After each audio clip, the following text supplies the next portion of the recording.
दोस्तों, ईरान के supreme leader Ayatollah Khamenei ने बुधवार को अपने एक मैसेज में कहा कि अमेरिका सुन ले, हम सरेंडर नहीं करेंगे। खामनेई ने अमेरिकी राष्ट्रपति डोनाल्ड ट्रंप को चेतावनी देते हुए कहा, इजराइल के खिलाफ जंग में अमेरिकी सेना ने दखल दिया तो अंजाम बहुत बुरा होगा। खामनेई ने कहा, जो लोग ईरान का इतिहास जानते हैं उनको पता है कि ईरान किसी की धमकियां नहीं सुनता। इजराइल ने बहुत बड़ी गलती की है और उसे इसकी सजा मिलेगी। ईरान थोपी गई शांति या युद्ध को नहीं मानेगा। इससे पहले खामनेई ने मंगलवार देर रात इजराइल के खिलाफ जंग का ऐलान किया था। उन्होंने एक्स पर लिखा, जंग शुरू होती है, हम आतंकी इजराइल को कड़ा जवाब देंगे, उन पर कोई दया नहीं दिखाएंगे। इस ऐलान के बाद ईरान ने इजराइल पर 25 मिसाइलें दागी। दोस्तों, 85 साल के बुजुर्ग अयातुल्लाह अली खामनेई अमेरिका और इजराइल दोनों को नाको चने चबवा रहे हैं। दोस्तों, अमेरिका और इजराइल दोनों एक टांग पर नाच रहे हैं। ईरान नेतन्याहू के बेडरूम में मिसाइल मार रहा है।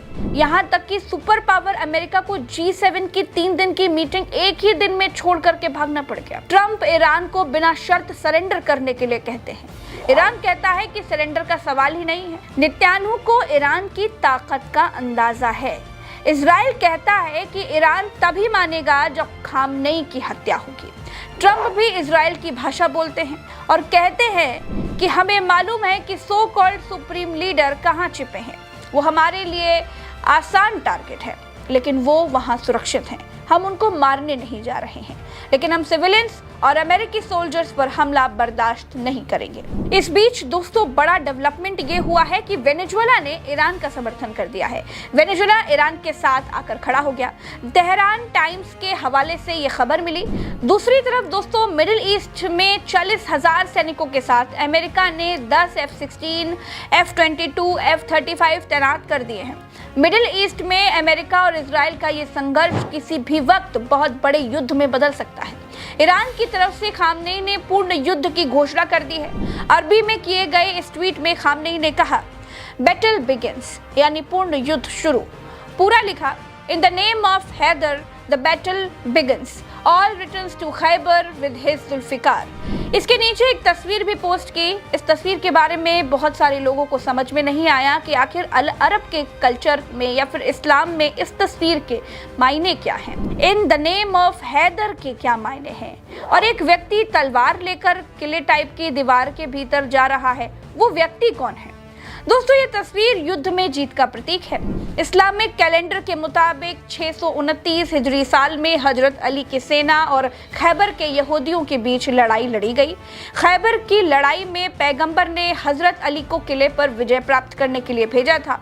उस दौरान तलवार जुल्फिकार के जरिए अली ने यहूदी कमांडर मरहब को मार दिया था और यहूदियों को आत्मसमर्पण करने के लिए मजबूर कर दिया था।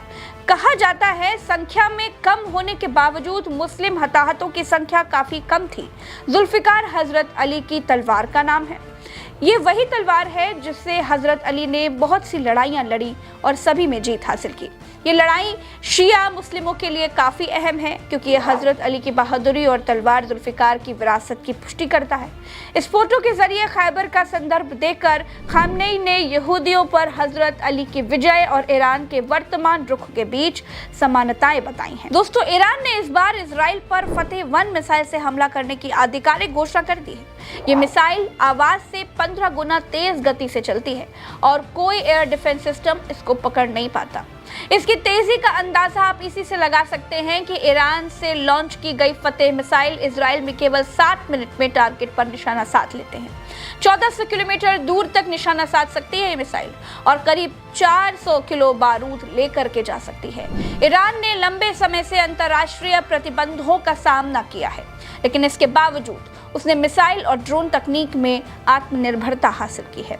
ईरानी रक्षा मंत्री जनरल अजीज नसीरजादे का दावा है कि फतेह 1 GPS के बिना भी सटीक निशाना लगा सकती है और एक साथ कई लक्ष्यों में से किसी एक को चुन करके हमला कर सकती है। अब बात दोस्तों दूसरे पहलू की भी कर लेते हैं। दूसरा पहलू यह है कि अमेरिकी संस्था अंतर्राष्ट्रीय परमाणु ऊर्जा एजेंसी यानी कि IAEA आशंका जताती है कि ईरान परमाणु बम बना सकता है। इसीलिए इजराइल ने ईरान पर हमला कर दिया, तेहरान को तबाह कर दिया। करीब 500 से ज्यादा लोग मारे गए, हजारों लोग घायल हैं। IAEA ने केवल आशंका जताई है। पता IAEA को भी नहीं है कि क्या सच में ईरान परमाणु बम बना रहा है। जबकि CNN के पत्रकार क्रिश्चियन अमनपुर ने IAEA के महानिदेशक राफेल ग्रासी से पूछा तो उन्होंने खुले तौर पर यह कहा कि इनकी संस्था के पास ये साबित करने के लिए कोई ठोस सबूत नहीं है कि ईरान परमाणु हथियार बनाने के लिए प्रयास कर रहा है या फिर बना रहा है। बिना सबूत इजराइल ने ईरान पर आक्रमण किया है। अमेरिका उसके पीछे खड़ा है। इस दादागिरी पर दुनिया के बाकी देश तमाशा देख रहे हैं। ये युद्ध सिर्फ इजराइल अपनी अस्मिता बचाने के लिए लड़ रहा है, क्योंकि इजराइल को मालूम है कि कर्मा बैक हो जाता है, यानी कर्मा पेस बैक। जो जमीन इजराइल ने अरबों से छीनी है, एक ना एक दिन कोई ऐसा मजबूत देश खड़ा होगा जो न्याय की बात करेगा। इजराइल यही नहीं चाहता है। अरब रीजन में कोई उससे मजबूत बने, इजराइल ये नहीं चाहता है। इजराइल बस इतनी सी चिंता में ही ईरान पर हमला बोल रहा है। एक बात ये भी सही है दोस्तों कि ईरान ही एक देश है अरब देशों में जो समझौतों के लिए आसानी से तैयार नहीं होता है। अरब देशों में ईरान ही एक ऐसा देश है जो अमेरिका की हाँ में हाँ नहीं मिलाता है। दोस्तों, ईरान ने अपने देश के लोगों से सुरक्षा कारणों की वजह से व्हाट्सएप को इस्तेमाल करने पर रोक लगा दी है। ईरान का कहना है कि व्हाट्सएप लोगों की जानकारियां इकट्ठी करके दुश्मन को दे रहा है, जिससे इजराइल सटीक हमले कर पा रहा है। जबकि व्हाट्सएप ने इसका खंडन किया है और कहा है कि ये ऐप पूरी तरह से सुरक्षित है। इससे पहले हिजबुल्लाह के तमाम सारे कमांडर पेजर फटने से घायल हुए थे और मारे भी गए थे। ईरान को व्हाट्सएप पर शक है। इजराइल ईरान की लड़ाई में ईरान में लोगों की जान ज्यादा गई है। लगभग 500 लोग मारे गए हैं, हजारों घायल हैं। इजराइल आंकड़े छिपाने में भी माहिर है, इसलिए भी और इजराइल में हर बिल्डिंग में बंकर मौजूद हैं, इसलिए भी इजराइल में आम लोगों के मारे जाने की संख्या 50 के भीतर ही है। जबकि इजराइल के भीतर बिल्डिंगों को भारी नुकसान ईरान ने पहुंचाया है। दोस्तों, इस वीडियो में मेरे साथ फिलहाल इतना ही। चलते हैं। राम राम तुआ सलाम, जय हिंद। चैनल को सब्सक्राइब करिएगा, वीडियो को शेयर करिएगा। नमस्कार।